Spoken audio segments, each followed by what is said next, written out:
So it's not always about who you know. It's even more important who knows you. And so the podcast has been a huge benefit in that area, and it's thrown off all kinds of opportunities that I never anticipated I'd have. I'm so thrilled with this workflow that I stumbled upon last night, and it's just going to make us better. We're going to win more business, and we're going to make more money. We're going to serve our clients better. Excellence, being able to produce excellence at speed is the biggest competitive advantage in our industry. You know, I equate it to like a carpenter. If you're going to be a really good carpenter, you have to know how to use different tools really well. And that's the exact same thing with AI.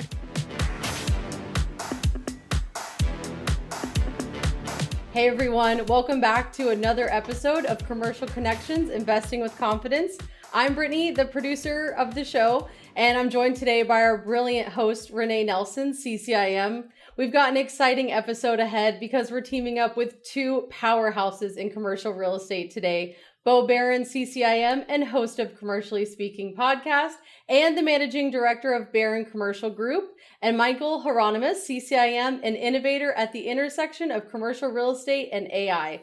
Both Bo and Michael are CCIM instructors, sharing their expertise with the next generation of commercial real estate professionals. Bo brings deep insights with his 20 plus years as a broker, developer, and Marine Corps veteran who now helps simplify complex commercial real estate decisions for clients and peers alike. Michael, on the other hand, is a visionary in prop tech and AI integration. As the creator of implementing AI in commercial real estate, he's on a mission to make cutting-edge tools accessible and practical for industry professionals. We're diving into what AI means for the future of commercial real estate, the lessons Bo has learned through podcasting, and how they see technology shaping what's next. Welcome to the show, Bo and Michael. Hey, Thank you so us. much. Wow. This is going to be fun. We sound important for some reason. I know. I've never felt better about myself. Thank you. You very much are. We're really excited. Yes. Yeah, we are. Can we jump into some questions? I'd love to start with Bo and give you some thoughts, some questions. Come on. So when you started your podcast, what was your thoughts on that? Like, did you just start that and think, I'm going to reach out to my client base? Or what was your vision when you started your podcast? Yeah, my vision was too small when I started my podcast. The original idea for it was, and I want Western Kentucky, where I live, I want it to understand that commercial real estate isn't like used car sales. It's intricate, it's sophisticated, it's data driven, it's all those things. And I wanted to demonstrate our expertise so that anybody in Western Kentucky would never dream about using anybody else, But and I knew this was true, but what I really didn't think through was the implications of the fact that you don't geographically confine a podcast. Anybody can listen to it anytime, anywhere, doesn't matter. And so what's happened is, especially in the commercial real estate industry, is I've become much more well-known than I ever expected, than I feel like I deserve. And frankly, it's a little bit uncomfortable.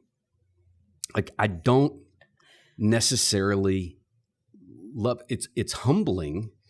But I'll go to a commercial real estate conference now, and like, I've got fans. Like, that's such a weird thing, and I often don't know what to do with it. And everybody's always asking me about my brother, who's my co-host. And so on one hand, I enjoy it, but I come from a town where I grew up with prominent parents from a prominent family, small town, and so I've never had any anonymity here. And when I went in the Marine Corps, like, it was the first time I'd ever really had anonymity, and I liked it. I liked just people leaving me alone kind of thing. But I've kind of lost that again. And so it sounds like I'm complaining. Like I said, I'm really humbled, but the net result of all that is I'm more well-known. And the reality is when you're more well-known, everything in this industry is easier. Mm-hmm. It's all easier. Mm-hmm. Prospecting for new business. If they know me, or they've heard of me, or they listen to a podcast episode, or seeing some of what we put out on social media, stuff like that, it makes the whole process easier. So it's not always about who you know, it's even more important who knows you. And so the podcast has been a huge benefit in that area, and it's thrown off all kinds of opportunities that I never anticipated I'd have. And it's been really cool. And it's fun. Would you? Yeah. Well, with your brother Timmy, are you kidding? I mean, the guy's crazy. Yeah, I he's mean, crazy. yeah. That's why it's fun. If not for him, it wouldn't be fun. It'd probably be a dredge. But man, getting to do that with somebody you love and have a lot of fun with, and who's, extrememely talented when it comes to all the things that make a podcast work. I get to just show up, sit down, talk. We're done. I get up, I go back to the office, I get back to work, and he does all the podcast work. So it's great. Without him, none of this works. Yeah, that makes sense. Would you say that it has become easier to build an audience now that you're starting to gain momentum? And I think you've got a lot of national brokers that are listening to you because of the level of speakers that you've brought onto your show. Yes, it's definitely gotten easier. Just kind of like a snowball picking up size and speed as it rolls down the hill. That's kind of what it feels like. We've done a pretty good, I'd say we've done a good job at being consistent, and we've taken a couple breaks between seasons, but otherwise, once a week we're dropping an episode. The consistency really helps, and the momentum just continues to build and just makes everything easier. Yeah, that's cool. And Michael, I know you have a YouTube channel, right? Yeah, I did, and I got through a few episodes, and it took too much time and effort, to be honest. That's like totally podcasters, fair. I give you a lot of credit because it takes a lot of time and effort to put into it, which I just don't have. I switched to a newsletter, which I do weekly, and that's plenty for me. That's plenty to do and think about and put together. So kudos to both of you. By the way, his newsletter is really good. It's so good that, and you'll probably figure this out throughout this episode, but like everything I know about AI, pretty much I've learned from Michael. And I got to speak a couple of weeks ago in Detroit for the Michigan CCIM chapter in the Commercial Board of Realtors up there. And I spoke alongside of Bob Knackel, who's, most people know in the industry know who Bob Knackel is, but he was speaking, then I was speaking, and then Adam Palmer from Florida was speaking after. And I got to speak on AI. So I'm demonstrating for this, and it was in Comerica Park where the Tigers play, which was so cool. It's one of these things that, like, if I didn't have a podcast, I'd never get to do something cool like this. But I'm demonstrating some of this AI stuff, all of which I've learned from Michael. And Bob is kind of amazed. And so 2 nights ago, I'm reading Michael's newsletter. I think like the Google updates on what Google's bringing out and stuff like that. And it was so good. And Bob was so impressed by what I was showing that I sent him the newsletter. I was like, hey, man, you got to read this. Like, this is where I learned a lot of this stuff. And he shot back. He's like, oh, great. Excited to read it and stuff. So, like, Michael, if you didn't know, like, Bob Knackel's a fan. Wow. Yeah. Yes. That means a lot. I appreciate that. That's huge. We'll drop it in the show notes, but Michael, tell our listeners how they can sign up for your newsletter, because I didn't know you had a newsletter. I did. I'll shoot you the link. It's just called CRE Tech Pulse. And it's just weekly because everything's happening so fast in technology. And I thought, when people, sort of take my course, it's like, okay, well, now what? Because everything's changing. And I'm like, well, at least I have some resources for them to sort of try to keep up. It's hard for me, and it's hard for even, the people that I respect and I read their newsletters. It's hard for them. And so we do our best, but there's just so much going on right now. I've never seen anything like this, frankly. I mean, the speed at which. So crazy. So. How rapidly it's changing. I listened to a short snip from the podcast, the last podcast you were on with Bo, where you showed Timmy how to make a podcast from Perplexity then throwing it into the AI, and then it spit out a podcast. Yeah, I was like, Notebook LM. Whoa. Yeah, Notebook. Yeah, Notebook LM. They're actually they're in the plans. They're in the early stages, but they're going to be doing a video recording now of the information that you put in there. So that's the next step. So, Bo, with your podcast and the things that you've learned from your various guests, How has that changed your approach to deals? Because I know you're a deal maker. That's how you make your living, is putting deals together. Good question. So I'll give you an example of last night for me. A number of months ago, I had a buddy of mine named Bryant Sheely. He created a custom GPT for me. Michael can tell you all these different tools, but for me, it's a lot of Chat GPT. It's a lot of Perplexity. It's a lot of Notebook LM. I don't spend a whole lot of time outside of those main tools for me. But in this custom GPT, I'm working on a new listing. It's about an hour away from me. It's a big deal for our brokerage, bigger than our average size deal. So I go to the custom GPT and I was like, hey, I need to create a marketing plan for this new listing. And I'm still trying to win the listing. So I wanted to create a very explicit, specific marketing plan, more than just the 3 Ps of real estate, which, most people stop at with put up a sign and put it online and then pray somebody calls. I wanted this to be very proactive in nature. Here's exactly what we're going to do. Here's when we're going to do it. This is going to generate the most eyeballs on the property, and it'll generate interest and blah, blah, blah. And you can hold me accountable to this. And this is the plan. Okay. And so I had my custom GPT create the plan, and it spit it out. And I was like, oh, this is good. This is actually better than I expected. And it was about 80% there. So we iterated on it a few times till where I got it dialed into about 95%. And then it offered to create a branded, professionally designed PDF for me of the plan. I was like, heck yeah, do that. Well, the next 30 minutes, I'm spinning my wheels because this thing's offering to email it to me, which it can't do, by the way. And then all the links it gives me to download are broken. They're not working. And so what I ended up doing for the first time, I used Gamma. Are you familiar with Gamma? Okay. Mm-mm. Gamma is basically an AI version of PowerPoint. You put into it what you want to present on, and it creates it for you. And it is awesome. I mean, awesome. So I took the text of the plan that ChatGPT created for me. I threw it into Gamma, and 20 minutes later, I've got the most beautiful document that I've ever seen in the context of our company. I'm going to send it to the guy after this, after we finish this recording, and I can't wait to do it.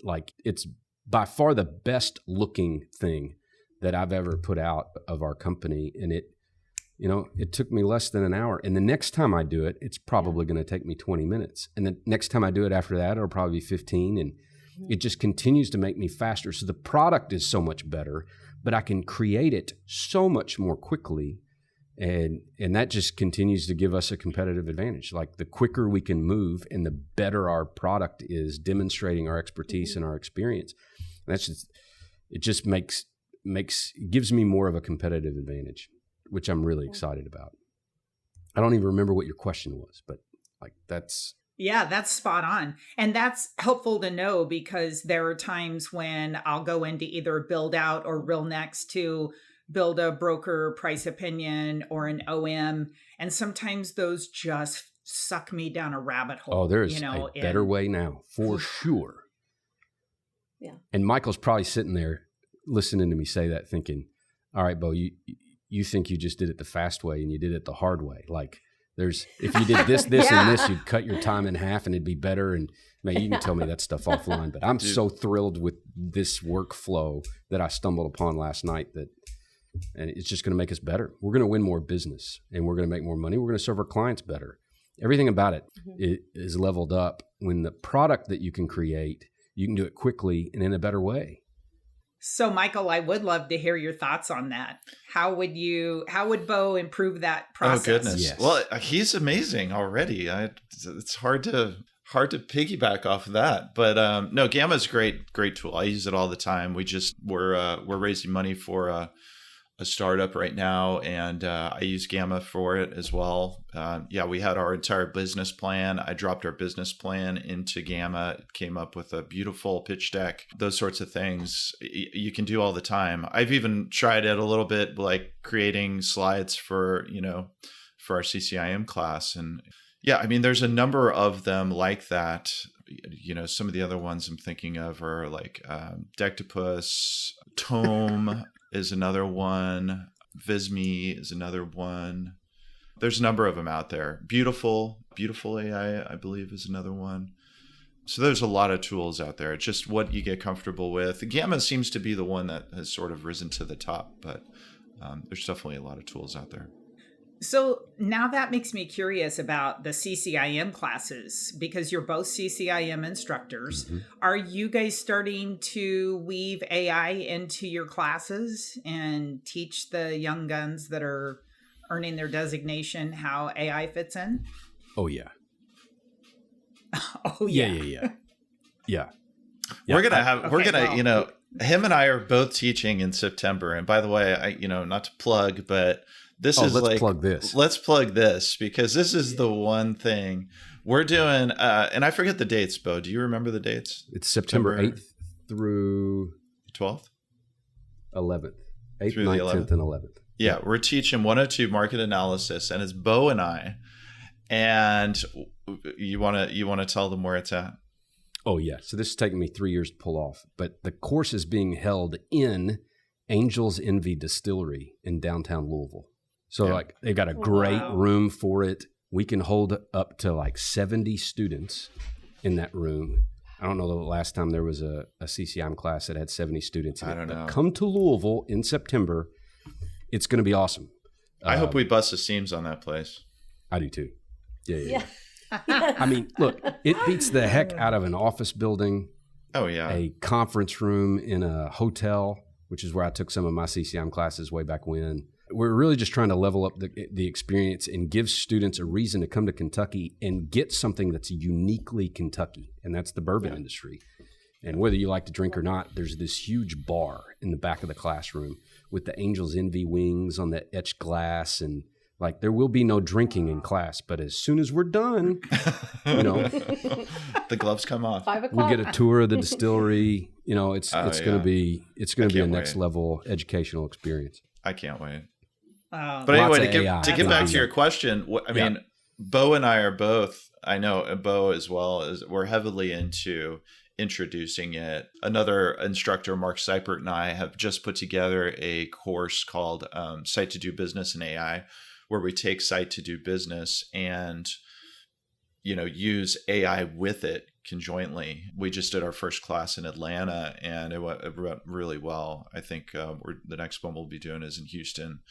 But market analysis itself is perfect for AI. When you're dealing with big data sources and predictive analytics, and market analysis is just perfect for it.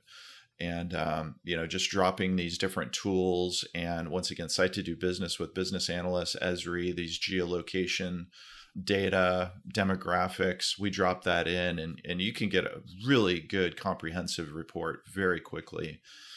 Add in the deep research functionality of some of these LLMs, and the amount of time that it used to take. But, Bo knows as well, we've been in and as well, Rene, being in the industry for so long, just a few years ago, how long it would take you to gather all of those sources and distill them down and, work with that data would take days, if not weeks. And now we can do it in minutes or hours, and it's changed the speed of business. And so the thing I tell my folks and my students is that, hey, if you're not doing this, you're so far behind at some point that it's going to be tough to catch up. So. Excellence, being able to produce excellence at speed is the biggest competitive advantage in our industry. 100%. If you can pull it off, and there's never been a better time to level up on that. Some people are doing it. Some people are getting left behind, and you do not want to fall off that treadmill. You do not. Yeah.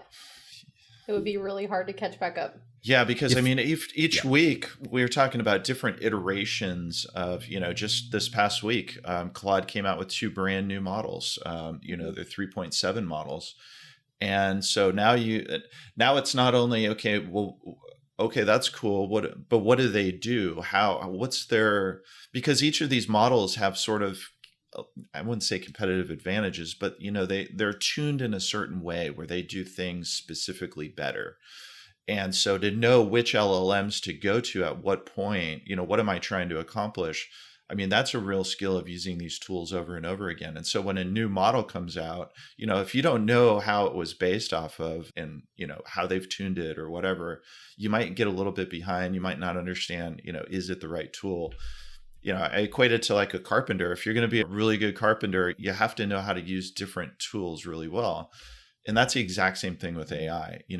Bo's talking about Gamma and B's talking about, Perplexity and all these other ones. You have to know which tool to grab at which point, because that's going to make it a better product on better output and really speed up the process. And I think there's a really important point here, and that is this.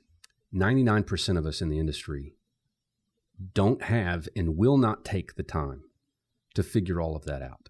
Right. Yeah, like, 100%. I won't do it. I don't have the time. I don't care that much to go figure it out for myself, which is why I read Michael's newsletter and why I pay attention to, there's a couple people in commercial real estate that are on the leading edge. Michael's definitely one of them. There's probably two others that I pay attention to. And they figure that stuff out, and I ride the coattails and apply it to my business. Mm-hmm. And so for most of us, you need a person in between you and the technology advances. And you need to figure out who to follow. And I'm going to tell you right now, Michael is definitely on that list of probably 5. Follow these folks, let them figure it out, and then start applying that to your business. It's the same thing I do with my podcast. Like, Timmy is my who. He makes it all work. And I just show up and talk for a little bit, go back to work. Like when it comes to AI, like Michael is my who. Like he puts the time in, he figures that stuff out, and he distills it down to how it applies. And then I just run with that. So like most of us need the who. And if it's not somebody on your team, then it's going to be somebody that you can follow that puts the information out like Michael. But, most of us don't need to try to figure this out for ourselves. Just pay attention, learn from others, and apply it to your business. Yeah, I took Michael's class. It was mind-blowing. Oh, yeah. And then just to hear Timmy talk about the Notebook LM and then the podcast and how that generated, I tried that. That was just, like Brittany said, it was mind-blowing. Yeah, for sure. It can basically become your therapist too. If you're like, hey, I haven't tried that, but maybe I don't want to will. go to therapy. I hadn't thought of that. Well, every now and then you got to bounce some ideas off of somebody like, hey, I'm in this really stressful negotiation. I'm trying to save my seller $300,000 on this big price concession that the buyer's agent has just asked for. My seller has sucked every penny of cash flow off of this property. Can you tell this is a deal I'm involved with now? And you just have a conversation with Chad about it, and it gives you new ideas to think about. 100%. Oh, I hadn't thought of that, or that's a great strategy. I'll start to discuss that with my seller to alleviate some of his concerns. And it's cheaper than going to therapy. One of the things I've done recently, and I think I got this idea from a guy I'm in strategic coach with, and I've heard Rod Santomassimo talk about this as well, but role playing with ChatGPT. You tell it who it is, and then you role play the scenario, kind of like what you're talking about. But tell it that it has the wisdom and experience of somebody who's great at a certain thing, like Chris Voss, who wrote Never Split the Difference, the former FBI. And then like you're about to get your teeth kicked in by the AI you're role-playing with that's acting like Chris Voss. And in the act of losing, I learn a ton. Because then you can turn around and say, okay, analyze the conversation we just had. What could I have said here or whatever? And you can really analyze, get it to help you think through that stuff. AI as a thinking partner is a brilliant thing. It's funny you mentioned that. Yeah. I teach it that there is somebody has made a custom GPT off of Chris Voss's book. And that's the one I use as the negotiation tool. And one I recommend. It's really good. So it's specifically trained on his book and his teachings. All right, I'm writing that down. And is ChatGPT the best source to use for that, Michael? For the LM? They're constantly changing. ChatGPT was sort of the gold standard, I would say, for a long time. And their custom GPTs are great. You have to realize custom GPTs are really just customized LLMs, customized chatbots. So you're putting guardrails on the chatbots, essentially, and maybe adding in what are called brag, additional information. Gemini also has one. They're called gems. So they have very similar as the custom GPTs. But, Google Gemini right now, I used to use ChatGPT like a high percentage. And I would say right now, I'm even using Gemini a little bit more than ChatGPT at this point, just because they're so good at integration and they have a real competitive advantage. They've already got search, they've already got mapping, they've already got their Google suite of services, and all these things are being integrated into their super powerful LLM models. And add into it Notebook, which is Google as well. And I mean, they are absolutely crushing it right now. The thing that I'm really enjoying, I'm maybe a little bit too much, is their new VO3, which is their video generation. I'm doing it in my, it's so funny because now I can make videos. You can make memes, you can make videos. I'm putting them into my newsletter now where they're customized to me. They're saying my name. It's wild what we're able to create now. And it's so real. It's changed a lot of how we connect with people. There's going to be a learning curve for sure, but it's going places. I love it a lot. Well, in the industry for software engineers, they talk about how AI is going to replace engineers and techs and people like that. Do you guys see that replacing commercial real estate brokers, AI down the road? I think it's so complex that it'll give us tools to help make decisions and do analysis, but I'm not sure it's ever going to replace us. Thoughts? Well, this is what my newsletter is this week, and I'm sure this podcast will come out after I put out my newsletter, but it's talking about agentic AI and the sort of downstream ramifications of it.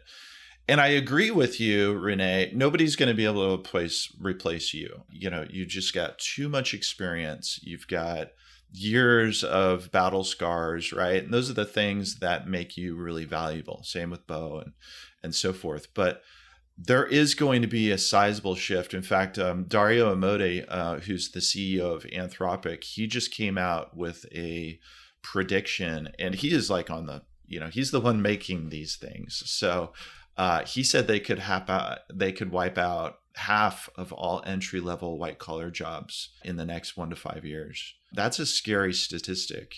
Now, for CRE professionals, we're like, well, of course, everybody's going to use us. And yes, if you have the battle scars, they're going to use you and they need you. But think about the people, and I think about this because I've got almost two college-age kids now. What is their life going to be like?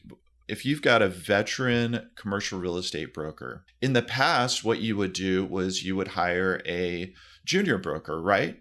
To go out and run open doors, maybe do some research on your behalf, answer some emails, answer some phone calls, and those sorts of things. Well, a lot of those things are being automated now.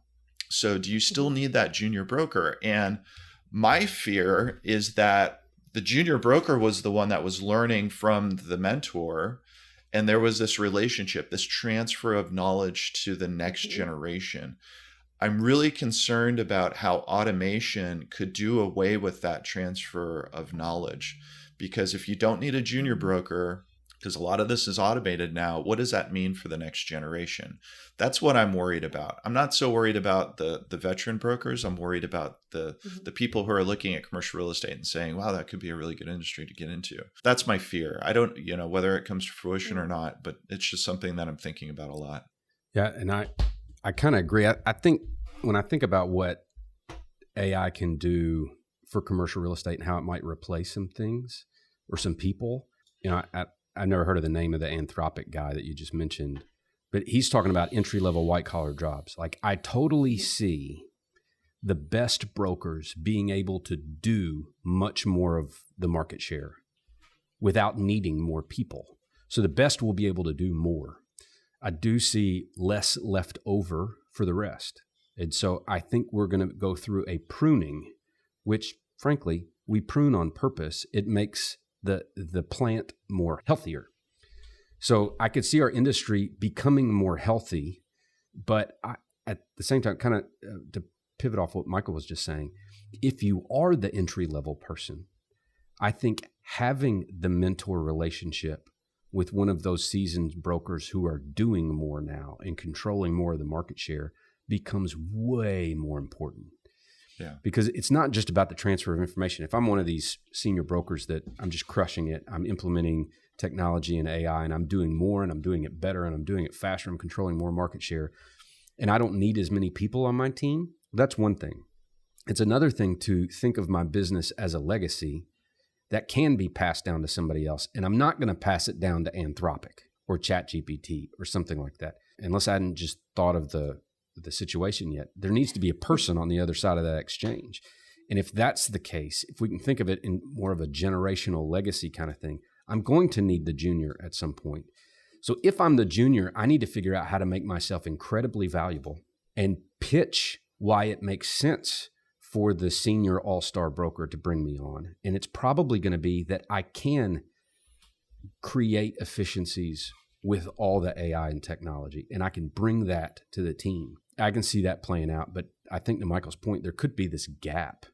You know, if you have all these senior folks that don't have juniors, when they age out of the industry, there could be a huge experience gap that we suffer through, which wouldn't be any fun.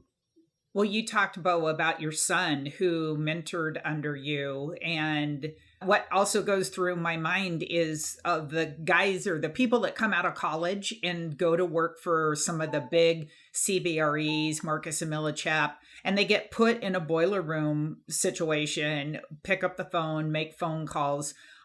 All that sounds like all that's going to be replaced by AI doing those initial cold calls. So I could see how it may lower the barrier for people to get into commercial real estate. But like Michael said, those jobs may not be there because the seasoned veterans like us, we've got the systems and we can do more in less time. So we may not need a junior broker. I had never thought of it from that perspective. Yeah, I think it's going to be a lot more competitive for the junior guy. I think what you said, Bo, is good advice, though, about making sure that they become invaluable and implement some of those AI technologies. Pitch yourself as a proficient in AI because you're going to need it for sure. Yeah. And I'll tell you, I just had my middle son just graduated from high school.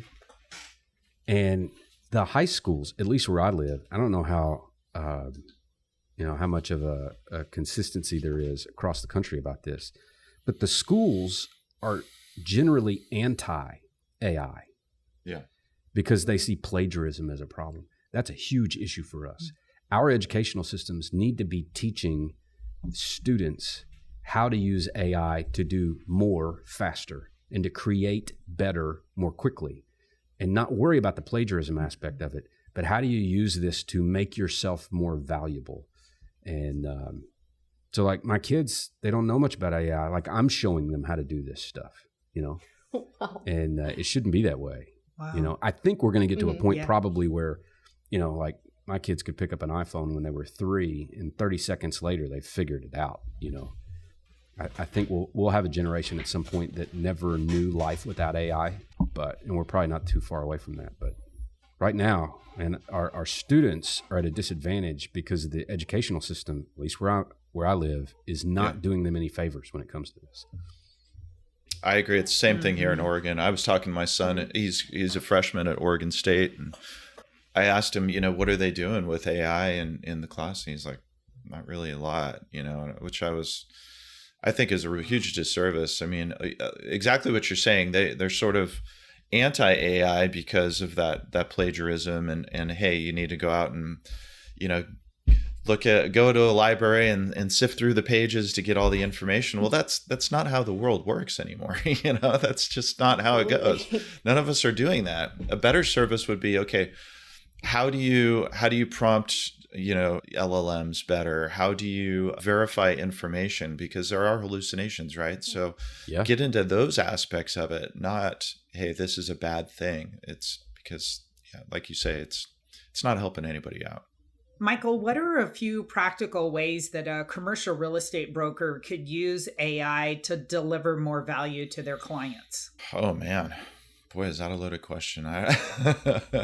Good question, but where do I start? I mean, the first, well, let's, from a 30,000 foot view, I mean, just working with the LLMs to gather information, to distill information, to look at analytics, big market data, and try to, really refine it is key. I mean, that's just the first step. And knowing how to prompt well.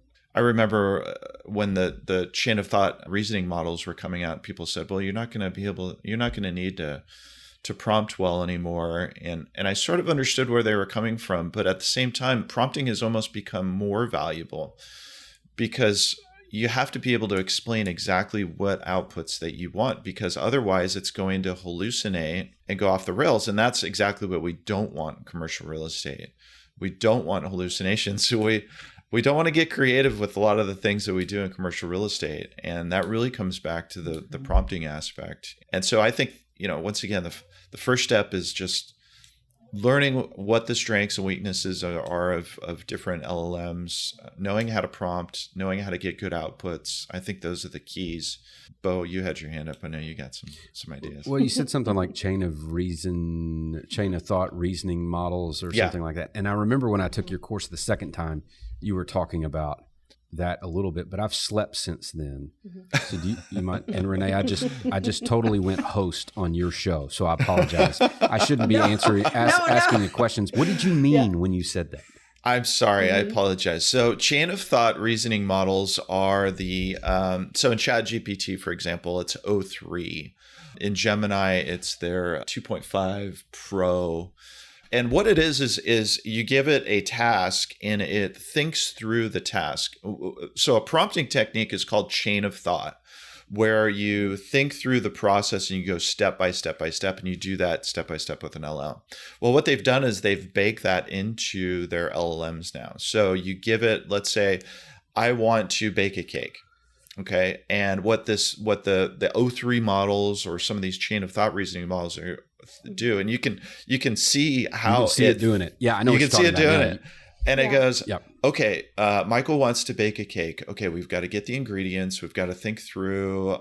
Then we've got choose a recipe, blah, blah, blah, blah, blah. And so it goes through this chain of thought reasoning process to get, as opposed to the non-reasoning models. So I apologize for throwing that out there. No, that's helpful. Thank you. No, that's super helpful. I think that's one of the most things I see like being marketed right now for people who are like discovering AI, building out like prompt decks and kind of just showing people how to prompt the AI systems, because you do get more refined and better results when you train it. And I think, Bo, you talked about that on your first podcast with Michael, is like, it is like an intern.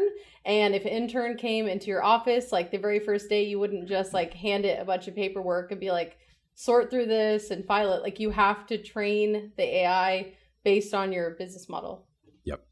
Okay, so Michael, every day I get sucked into TikTok. I try not to, but the cat videos and just, it's dopamine. So instead, what I want to spend my time is teaching myself how to ask better chat questions. So is there like a good tool to use from a broker's perspective? Something you could just start like playing with, training yourself? I mean, obviously I could open chat, but where do I drink from the fountain to learn this stuff? LLMs are the best teachers, honestly. I mean, what happens a lot of times is that I'll go through this iterative process with an LLM and I'll finally get the output that I really like. And then what I typically say is, okay, in the future, how would I get to this output? What would be the prompt to get to this output? And it will tell you what the prompt is to get to that. Mm-hmm. And so then I can copy and paste or save that or whatever it is and use that prompt to get exactly what it is that I want. LLMs are the best teachers. So, just tell an LLM, hey, I want to learn something new today. Tell me about prompting techniques, or tell me what's the best way to generate an image, or whatever it is, and use these things as learning tools as well. There's courses, of course, and stuff like that which you've taken, but sometimes the LLMs are the best teachers. Just go through that process with them. Yeah, I love the idea of when you finally get the output you want, then ask it, hey, what's the prompt? I think that's a great idea. I'm going to try that. Yeah. What I normally do is my prompting used to be very wooden and structured. And hey, this is the role I want you to play. I want you to do it like this person. You're an expert in whatever it is. Blah, blah, blah, blah, blah, blah, blah, blah. And that works just fine. But now what I do is, hey, this is what I want to accomplish. So last night when I was prompting, it's like, hey, I want to create this marketing plan. But then I'm pretty explicit about what I want the marketing plan to look like, to the extent like I'm having a conversation with, my graphic design person or if I had one. I treat them more like a human and say, I want it to this. I want it to focus on a two-pronged approach. Yes, the passive stuff that everybody does, all that airbag stuff. And then the proactive stuff. These are the specific things that we do. And I need a document that communicates this in a very influential way so I can win some business. And then I'll say, what else do you need from me to accomplish this task? And that's where you just turn it back on them. And it'll tell you, or what about this? What about this? Do you have information on the property? And I was like, how about I upload our proposal? And they're like, great, that's perfect. So I uploaded our proposal, which had all the information, pictures, comps, all that stuff that we'd already done. And then it created the plan specifically for this property using the property information. I hadn't even thought about uploading it. I should have, but I didn't. And so I'll ask it, hey, what else do you need from me to create what I'm asking for? And generally right off the bat, it's normally at least 80% good. And man, I can work with that real quick. Just iterate a few times and you're there. Wow, that is brilliant. That could take a lot of mind numbness away when trying to figure out how do I create that ideal marketing package and lead my audience. Yeah. I mean, that was my initial roadblock with ChatGPT. Like I remember Timmy introduced it to me. It was right after we started the podcast a couple years ago. And he's like, you got to check this thing out. And I'm like, I've been hearing about it, but normally when everybody's really excited about something, I tend to start like kind of anti that thing, which is a character flaw. And he was like, you got to try this thing. So I get on there and I've got a box that I have to type into. And I'm like, what am I supposed to do with this? Like I didn't have a use case in mind, nothing. And the first couple of times I did it, it was like, hey, create for me the copy for a marketing brochure for a 12-unit apartment complex. And then what I got was a bunch of stuff it made up because I didn't tell it much, and I was like, okay, this is cool, but I don't know how useful it is. But the prompting part was what held me back at first. But now I'm just, and here's what I got. And I give it a lot of information. And then I ask it, what else do you need? And it'll tell you. And then it starts working. You just kind of give it a little tap on the left. I need you to go to the right a little bit more. Or give it a little tap over here. That's too long. I need you to cut that copy in half. It's just way too long. Be more succinct. And you just tweak it over and over again, regardless of what model you're using. And it can generally get you really, really close to where you want to be.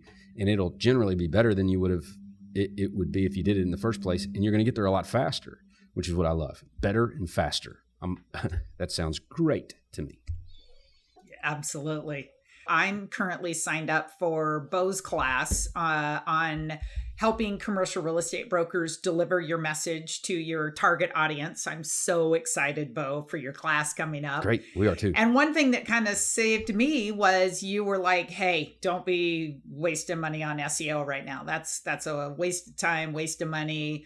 So we want to kind of pick Michael's brain a little bit about SEO, and then we'd love to hear your thoughts too, Bo. Okay. So we're realizing that visibility is more important than ever, but search landscape is changing fast. I mean, everything's changing fast, but are there smart ways brokers can optimize their websites, not just for Google, but for emerging AI sources like ChatGPT and Perplexity? Oh boy, that's a good question. And I am by no means an SEO expert. I will say that the way that search is going is changing. The old Google results are definitely being modified, I think, as we speak. They're really going more towards sense of truth, in my opinion. Now, maybe if you pay a lot of money, you can become a source in AI. But I think they're really looking for more truthful sources, which is a good thing. What is it that you're querying and what is coming back? We haven't seen the ads yet, but I feel like that's sort of this next iteration, impending doom. But yeah, the good question, I don't know much about SEO other than what I've done for my own website was ask an LLM what should be the keywords in there. Not a lot of people are using Google as much anymore, at least the old version of it. So I think it's becoming less of an issue, but I could be wildly wrong on that. Is that because everybody's using Perplexity now instead of Google? Yeah, absolutely. Because it cites the sources. I don't know the last time I've done a Google search. I missed Mother's Day, so I was like, I better make up for it. And I was researching, bed and breakfasts out on the Oregon coast. And, in the past, you would go to Google and search, that way. And not anymore. I put it into, Gemini, and I said, do some research, give me, the pros and cons of each, tell me activities in the area that I can do. And it's just completely changed, how you go out and search for things now. I mean, and it came back. It was great. We had a lovely weekend, and kudos to Gemini for all of that stuff. That's so helpful. Yeah, I think what you were talking about with the Google, no one's really using Google anymore. And I know, so commercial real estate brokers, like you're a service businesses thrive on reviews and ratings. We used to go to Google to see ratings and reviews, and maybe some people still do. So if that's true, if service businesses thrive on reviews, how can commercial real estate brokers systemize the process of getting timely reviews and authentic client feedback in time? The best way to get reviews is to ask for them and then provide them for your clients. So what I mean by that is when a lot of people just think, I'm going to do great work and hopefully I'll get the reviews, but they don't ask for them, so they don't get them. So one, it's really simple. Like after you've completed your work in whatever business you're in, ask for the review. Make it really, really simple for somebody to click a link and give a review. Can I interject for a second? Sure. I want to give a big shout out to you, because when I was creating my course, I was telling you about this stuff, and you said that exact same thing. You said, make sure to get testimonials to, back up your product, and also a survey to find out, what was good, what was bad, and so forth. And I did that, and it made a huge difference in rolling this thing out. So big kudos to you. Gives you credibility and authority. And look, I didn't come up with any of that. So I'll take credit for actually you did in my book. But I didn't come up with any of this. But so one, just make it really easy. But the second thing, like when I get testimonials for our business, whether they're online or otherwise, I generally will write it for them and say, hey, look, I've taken the chance that you feel this way. I feel like you do. But will you sign off on this? And now you've got it. Okay. Now, that's the old days of doing that. And I would have to actually stop what I was doing and write the dang thing, which I hated doing. Okay. It always sounded pompous, or, in the back of my mind, I'm hearing the voice of my mama saying, don't brag about yourself. And I'm trying to create this testimonial that shines a great light on us, from somebody else's perspective to get them to sign off on it. Well, now just get Gemini to do it. It's like, look, here's the scenario. Here's the deal that we did. Create, 10 versions of a testimonial.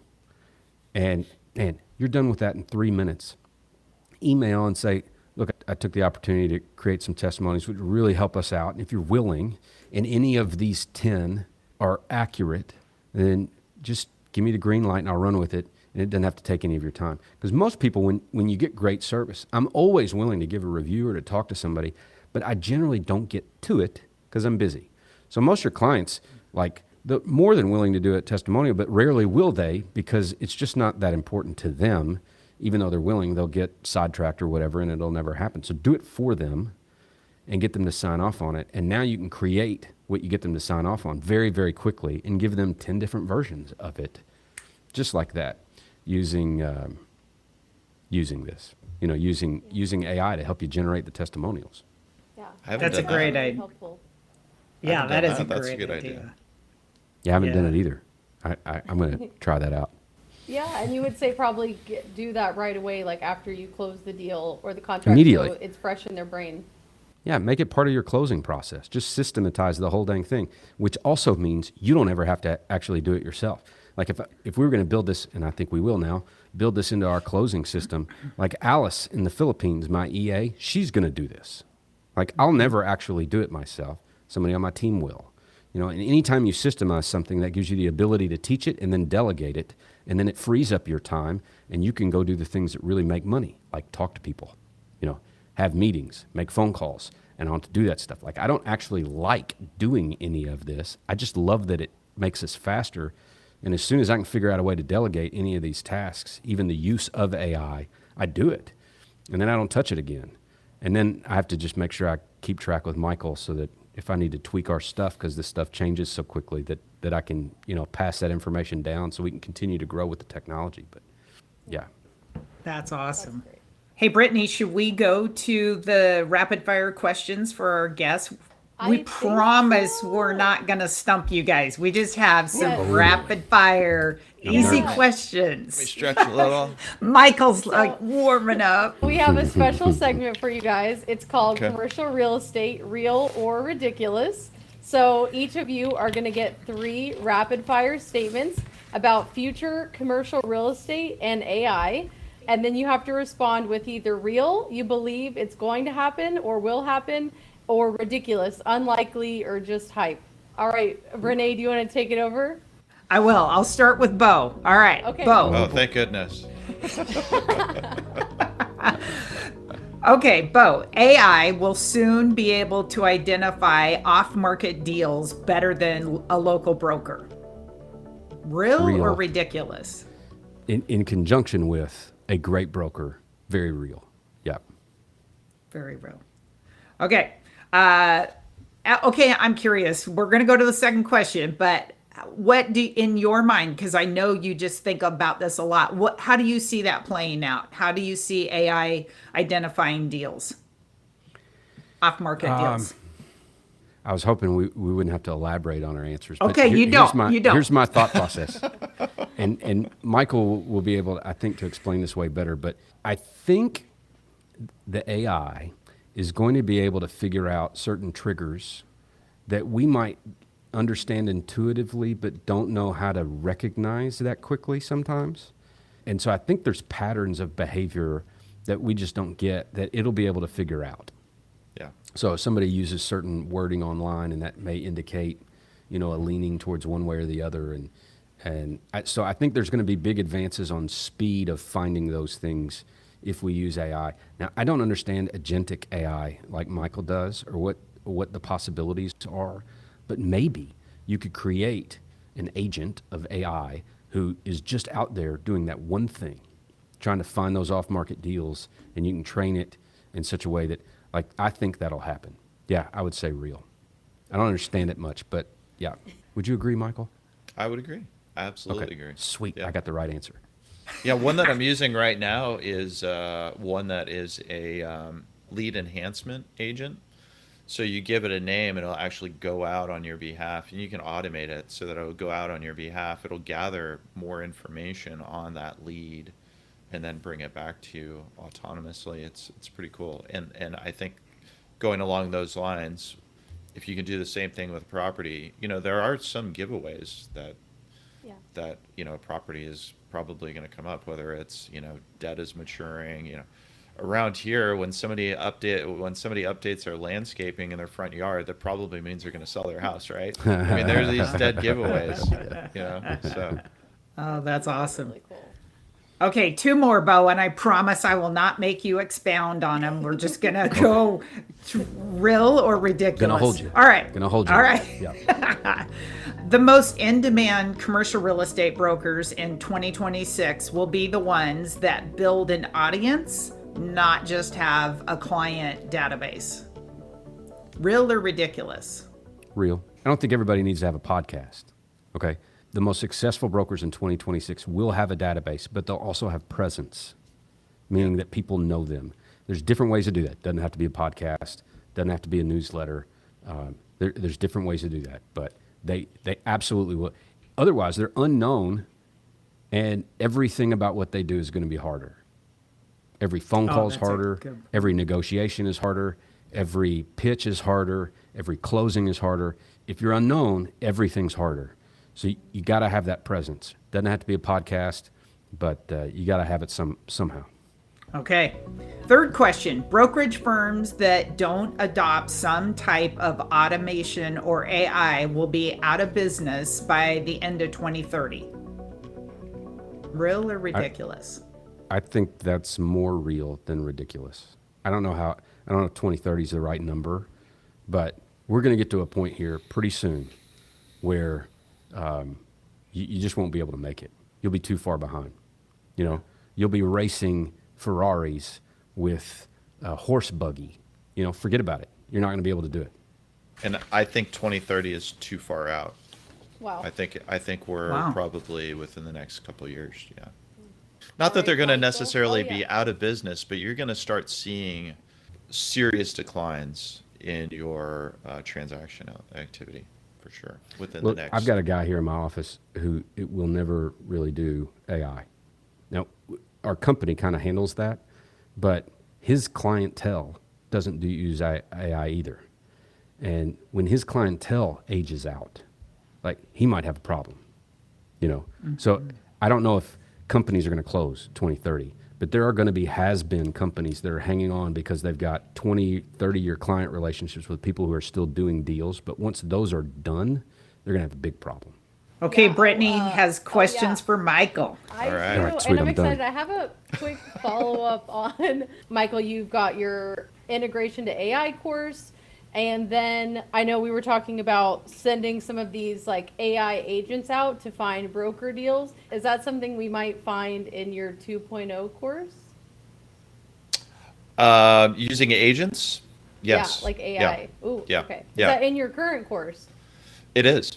It is. Oh, wow. Yeah, using Okay. agents. Yeah, we're really at the beginning stages of agentic AI, but it's a huge push right now. Okay. For all of the major players, because that's what that's the next iteration of AI.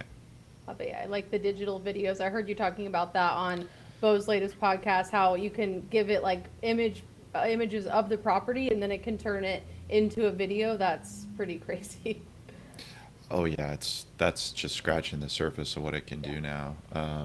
It's pretty amazing. And I was talking about this at our CCIM Miami conference, just talking about how the future is going to look, because it really is going to be a lot different than it is now.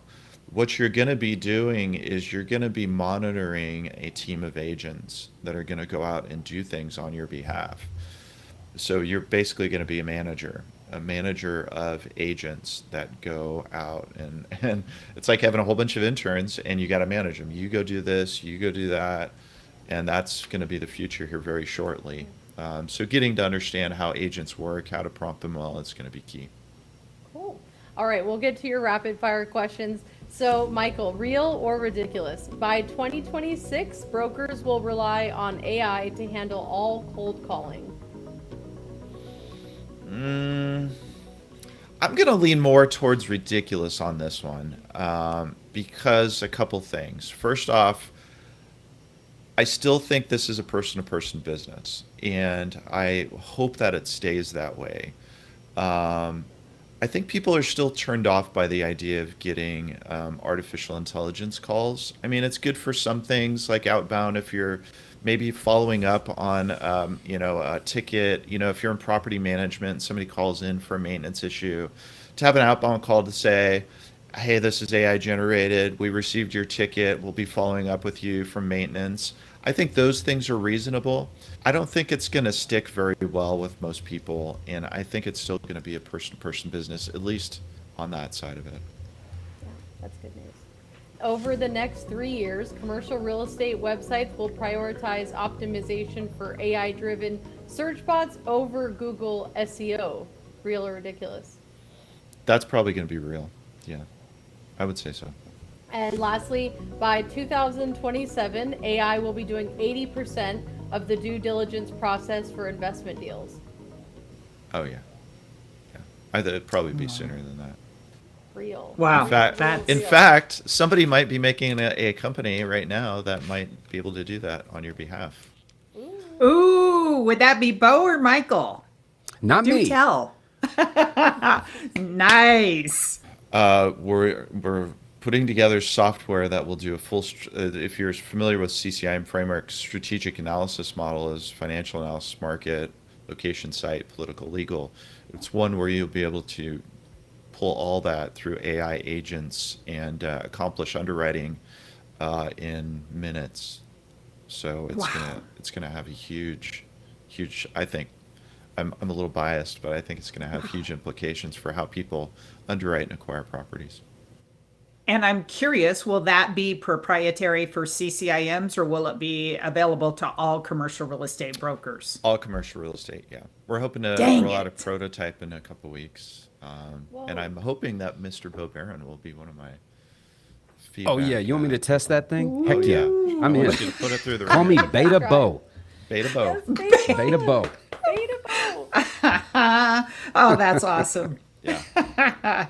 All right, before we close out the game, as you guys probably know, I have a bingo card that I've been checking off my boxes. If there was one thing on your bingo card for 2025 related to your business, what's one thing that you're secretly hoping shows up for your business or the industry before the end of the year? What's one thing? For me, with our Hearthstone Capital Fund business, launching Fund 3 in Q4, that's the big push. We just closed out Fund 2, and so Fund 3 is going to be Q4. That'd be the big center bullseye of the bingo card on the business side. How about you, Michael? Yeah, I would say just what I alluded to, rolling out the software for me by the end of the year. If we are able to do that, that's going to be great for us. So I'm hoping. That's Fingers great. crossed.